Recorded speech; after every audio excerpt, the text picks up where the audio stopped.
Bon, ça va un peu plus loin. Sérieux quoi. Comment niquer mon intro. Eh bien salut les bikers. Aujourd'hui on se retrouve encore avec la petite Insta histoire d'avoir une vue sympa.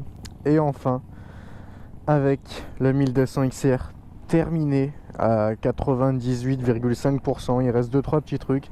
Mais elle est sur ses roues, elle est roulable.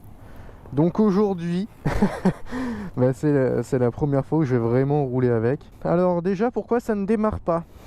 Étude de la situation. Il n'y avait pas le... Voilà. Et oui, là, il faut que j'étudie parce que il y a un Eman. Chose que je n'ai pas sur le Roadster. On est le 14 janvier et c'est la première fois depuis le 24 novembre, du coup, le jour de l'achat, que je roule avec cette moto. Donc presque 2 mois à 10 jours près sans rouler avec. Je vais aujourd'hui vous expliquer pourquoi.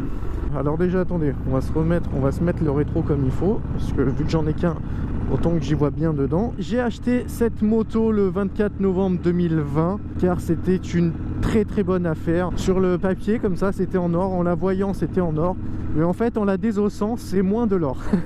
on n'est même pas sur de l'argent, on est plus sur du bronze, tu vois. La chance que j'ai eue, c'est que mon ami Valentin est mécanicien spécialisé Harley Davidson. Concrètement, tout ce qu'on a eu à faire sur cette moto, si j'avais dû le faire dans un garage, j'en aurais eu pour, je pense, entre 2 et 3 000 euros de frais minimum. C'est pour ça que c'était pas franchement au final une si bonne affaire. Que moi je m'en tire bien parce que voilà, j'ai la chance d'avoir Valentin. Je vais vous faire un petit récapitulatif parce qu'aujourd'hui vous n'allez pas voir les performances de ce XR. Vous avez un vlog en XR en gros. Pourquoi ne pas voir les performances? Déjà comme je te dis, on va pas aller loin parce qu'il fait trop froid. Et ensuite le pneumatique avant est complètement neuf. Du coup tu peux écouter ce beau bruit. Putain, tu mets beaucoup dedans? Ah non. Attends, ouais, j'avais pas vu le prix, ouais, surtout. Et putain, je mets beaucoup, mais en fait non, il y a que 12 litres. Donc quand je l'ai acheté, j'ai commandé direct le soir même à peu près pour 500 euros de pièces, histoire de refaire une grosse révision à la moto. Ça a mis déjà au moins une bonne semaine, voire 2 semaines pour que la commande arrive, parce qu'il y avait des pièces qui au final n'étaient pas en stock alors qu'elles étaient pas du tout écrites hors stock. Quand on attaque le démontage, c'est là qu'on a découvert qu'un des tubes était tordu. J'ai regardé directement sur le bon coin. Je sais pas, les mecs ils ont peut-être l'impression de vendre des fourches de moto GP, mais tu vois les prix, c'est minimum 800 balles pour 2 tubes, hein, t'as même pas l'été de fourche. J'ai regardé les tubes de fourche, on peut les redresser, donc grâce à Steph, il m'a donné un contact d'un mec qui faisait ça. Ce monsieur il a beaucoup de travail, donc il y a eu au moins 1 semaine et demie avant que je le contacte pour lui demander où ça en était. Il avait mal noté mon numéro de téléphone quand il a rempli ma fiche client. Ce qui fait qu'il m'a appelé pour me prévenir, forcément, moi, il a laissé le message à quelqu'un d'autre, du coup. Et, ah oui, c'est vrai, on va au Karcher. Donc du coup j'ai jamais eu ce message, il y a eu les fêtes etc, j'ai laissé passer le temps des fêtes, tu vois, j'ai été cool, je me suis dit je vais pas lui mettre la pression, ça se trouve il est parti en vacances. Au final j'aurais dû, parce que je lui ai envoyé un message début janvier, il m'a dit mais je t'ai envoyé un message il y a genre 2 semaines pour te dire que ton tube il était mort, il n'y avait pas moyen de le redresser. À ce moment là je vais chez Harley Davidson, je demande combien ça coûte le tube. Alors, Harley ils te vendent le tube et le pied ensemble à 350 euros, donc bon je m'attendais à beaucoup plus cher pour être honnête. Et avant de l'acheter je me dis vas-y je vais chez Stéphane, donc à Scoot Evolution, voir si lui il peut pas me le faire, de me sortir le tube et de me changer que le tube, parce que le tube se trouve seul sur internet. J'en ai eu pour 190 euros chez Steph, donc 160 euros le tube et 30 euros de main d'œuvre.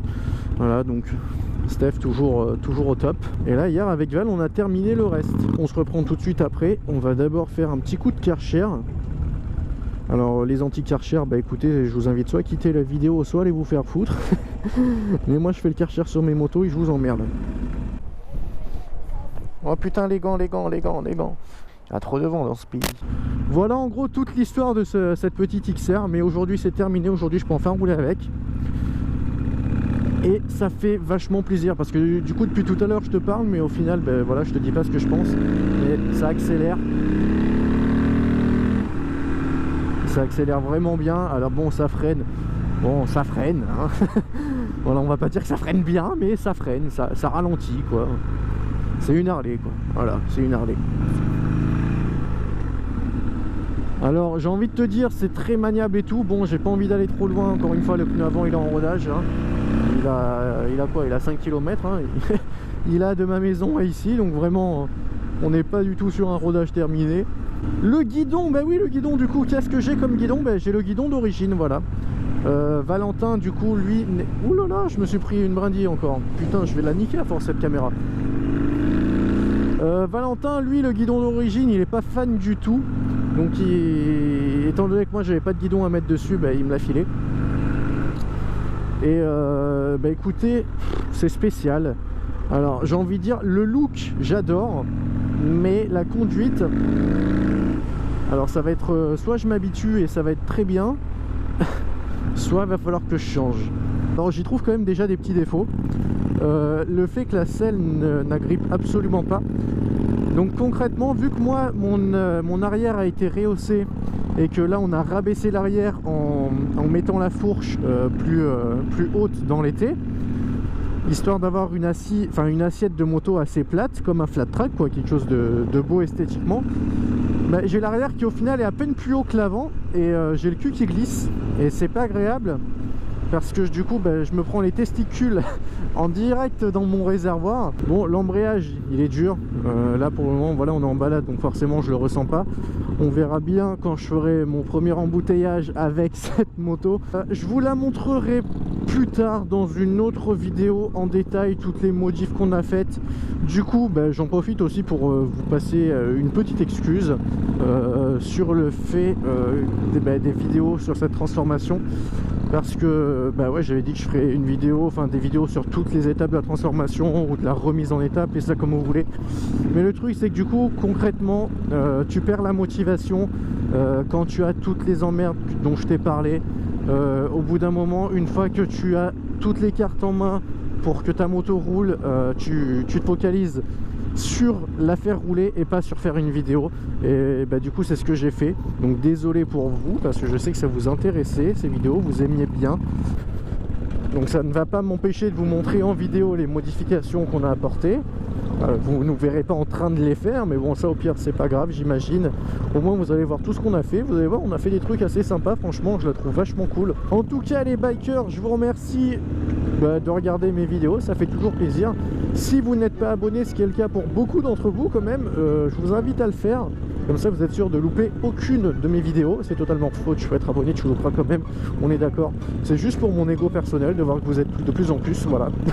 Au moins c'est dit, voilà. Allez les bikers, merci, la bise, on se retrouve j'espère rapidement pour soit une vidéo de balade, soit je ne sais pas quoi, mais en tout cas on va se retrouver, ça c'est sûr, parce que bon moi je travaille toujours pas, alors faut bien que je m'occupe. Allez la bise les bikers, à la prochaine.